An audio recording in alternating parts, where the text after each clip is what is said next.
Almost any structure, even a large and expensive one, can be at risk from corrosion. When these expansion joints were designed, not enough consideration was given to drainage.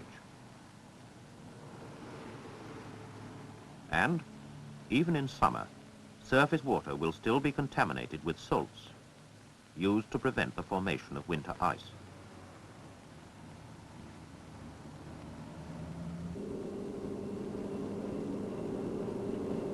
There is always a need to protect against likely corrosion, and often the extra cost at the design stage would be small. A simple cover would have greatly reduced maintenance. Like the bridge, cars are attacked by water and road salts, and most rust out before they wear out. More complete protection could be provided, but at additional cost. And most people who buy a new car sell it before corrosion becomes their problem.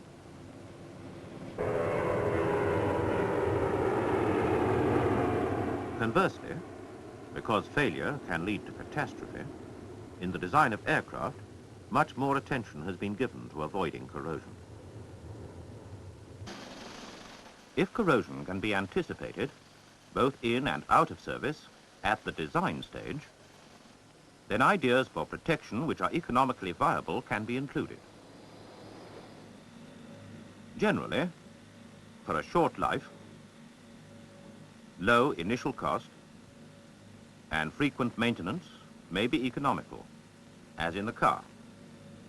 However, for a longer working life, it may be better to pay a higher initial cost with more protection from corrosion and then less frequent maintenance. There comes a time when overall it is more economical to pay a higher cost to begin with and then less expensive maintenance.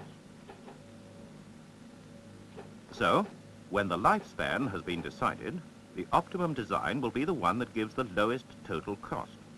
That is, capital outlay plus maintenance charges. Once the economics have been established and a choice made, the full technical details of design can proceed. In the prevention of corrosion, a first consideration should be the effects of shape, as for example, on drainage in storage vessels. If an outlet pipe is above the bottom of the tank, residual liquid may in time become more concentrated and corrode the interior. Complete drainage is achieved by correct choice of shape in the design. Different outlet faults are commonly found. With incomplete drainage, many liquids may concentrate from evaporation and become more corrosive. However, some liquids become dilute when left in a nearly empty tank. Sulfuric acid, when concentrated, does not attack iron, but becomes aggressive when diluted. Complete drainage will avoid corrosion. Corrosion can occur both on the inside and on the outside of a vessel. Exterior shape can also prevent corrosion. When lifted well off ground, the underside is accessible for maintenance and painting. Good design of legs eliminates trapped water and crevices and facilitates cleaning.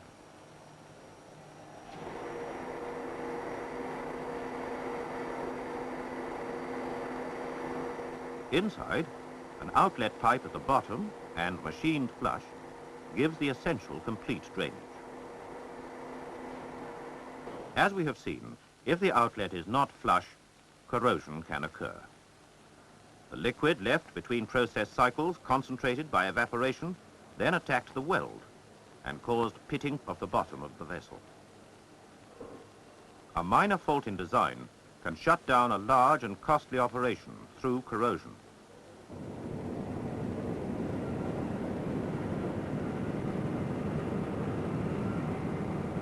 Acidic gases can shorten the life of a steel exhaust system. In 6 months, silencers like this were perforated from condensed acid and needed replacement. The system is contained in a thin sheet steel box. To quieten the engine, the hot gases pass into tubes lined with sound-absorbing material. With the train in motion, the cold outside air condensed acids on the metal and allowed rapid corrosion. The problem was overcome by creating a double skin and then putting insulation material in the cavity. A problem solved by design.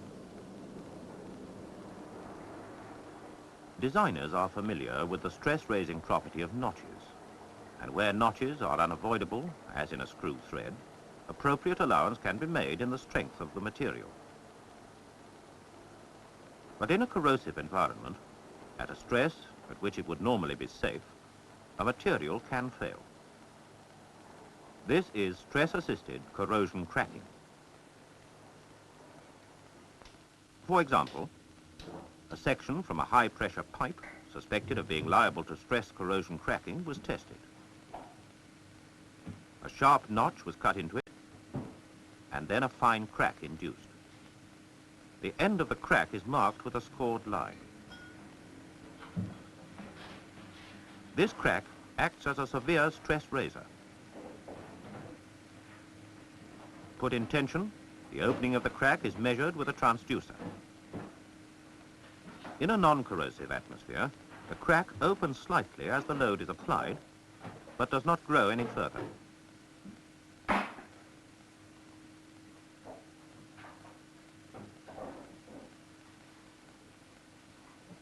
A similar specimen is then surrounded by a cell which is to contain the corrosive medium circulated by a pump. When the corrosive is introduced, the crack starts to grow. Eventually, assisted by corrosion, the specimen breaks under a load it had previously withstood.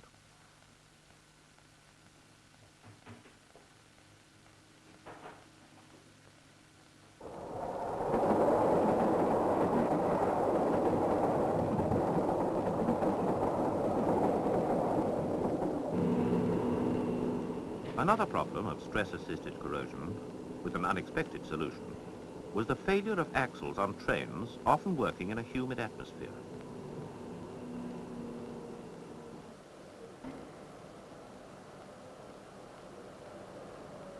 When the wheels were taken off, fretting corrosion, due to minute movements between the wheel and its axle, had produced a corrosion scar.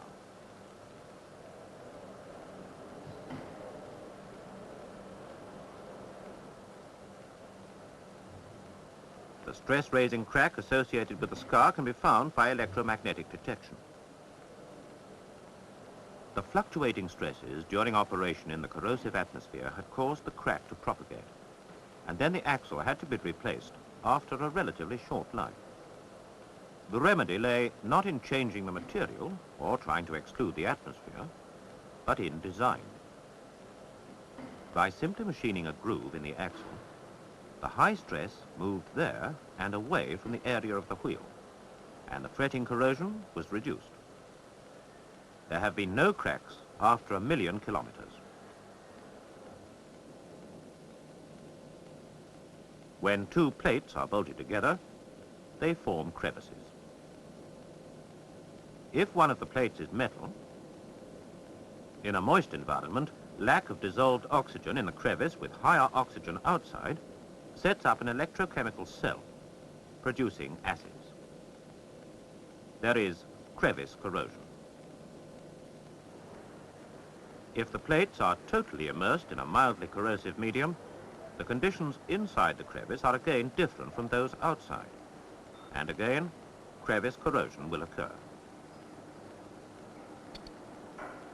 The attack on outside surfaces is negligible. The designer can avoid crevice corrosion by preventing the penetration of moisture. This can be done by complete sealing, with mastics, coatings, or by welding.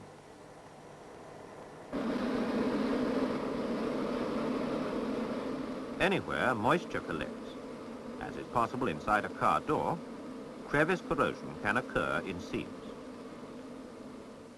The crevice acts as a moisture trap. remaining wet from capillary action when the rest goes dry. This is aggravated by road salts. Bad body corrosion not only looks unsightly, but will greatly reduce protection in a crash.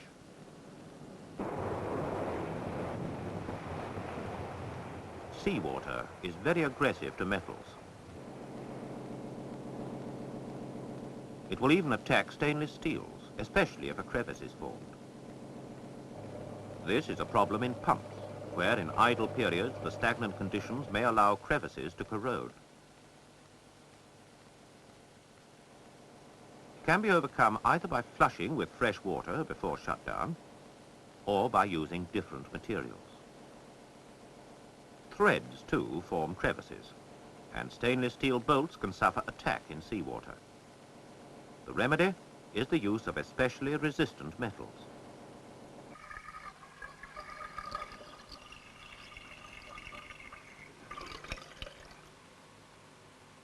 In a chemical plant, a more sophisticated example of crevice corrosion occurred in titanium-lined vessels.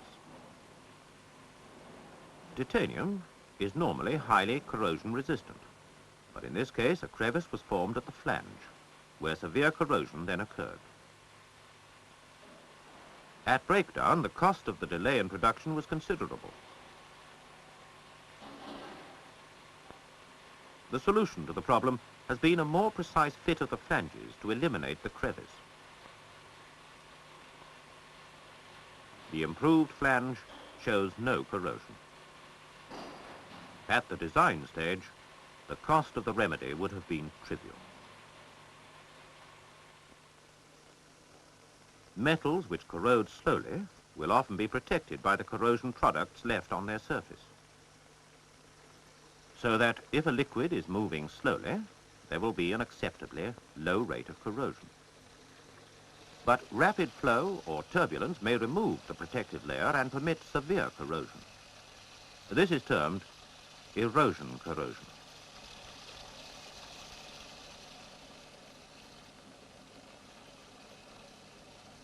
It can occur in any situation which increases liquid flow sufficiently.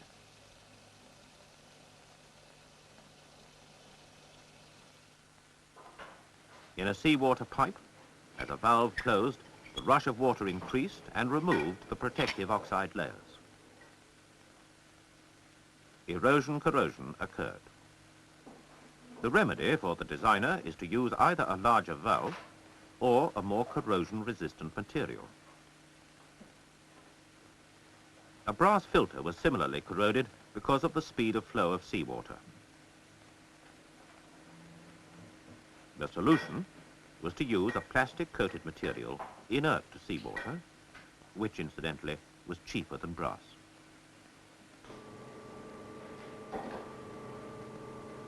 Interference with normal flow can lead to turbulence.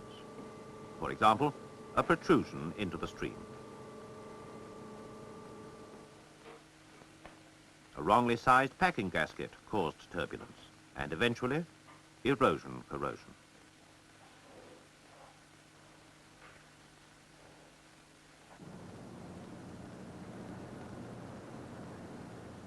In industry, erosion corrosion causes many problems in cooling water systems, and most can be overcome by design.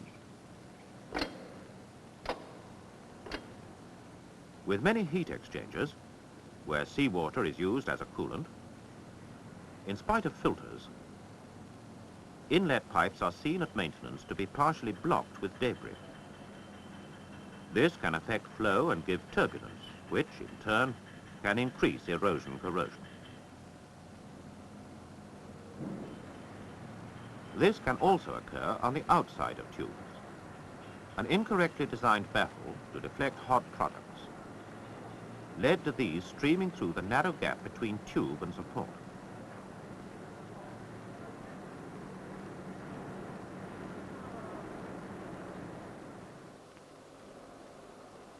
In cooling tubes, erosion corrosion does not usually occur along the whole length of the tube, but at the inlet where turbulence occurs. So, for economy, protective inserts are used, which, when eroded, may be replaced at shutdown.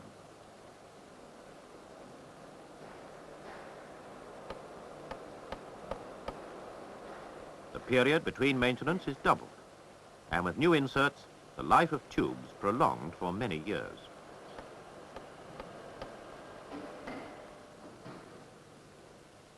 We have seen that when metals are placed in an electrolyte, such as seawater or wet earth, each of them may corrode. However, when the two dissimilar metals are brought into direct contact with each other and immersed in an electrolyte, the corrosion of the steel will be accelerated. But at the same time, the copper will have been protected. This reaction is turned to advantage in cathodic protection, used, for example, on underground pipes and ships. On its own, the steel hull would corrode in seawater where paint had been damaged. So, zinc blocks are fitted in good electrical contact with the steel. The steel is protected and the zinc corrodes. With zinc blocks fitted in the right places, the hull remains intact as long as the zinc is replaced regularly.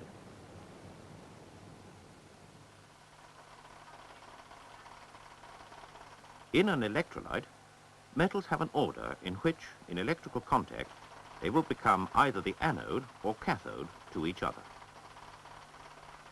This is the electrochemical series. It also includes certain non-metals, such as carbon. When in contact with copper, a metal higher in the series, iron, is corroded. Similarly, when iron is in contact with aluminium, lower in the series, the iron is protected and the aluminium corrodes. In choosing associated metals, the designer must be aware that an incorrect choice can lead to destructive corrosion. Aluminium was chosen to give a light yet strong bridge without the need for painting. But the aluminium girders were fastened by steel rivets. This proved to be an incorrect decision. For where moisture collects, bimetallic corrosion is destroying the bridge.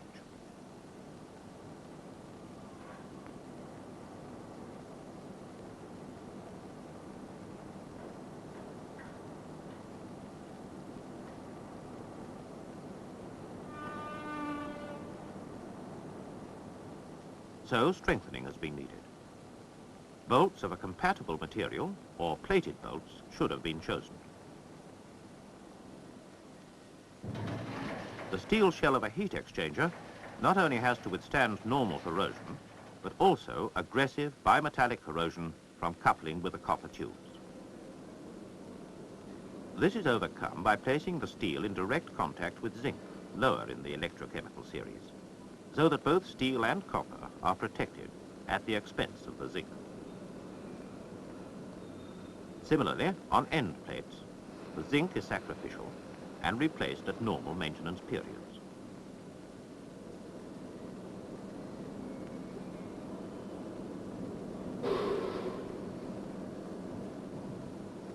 Where possible, further protection comes from an insulating coat of paint.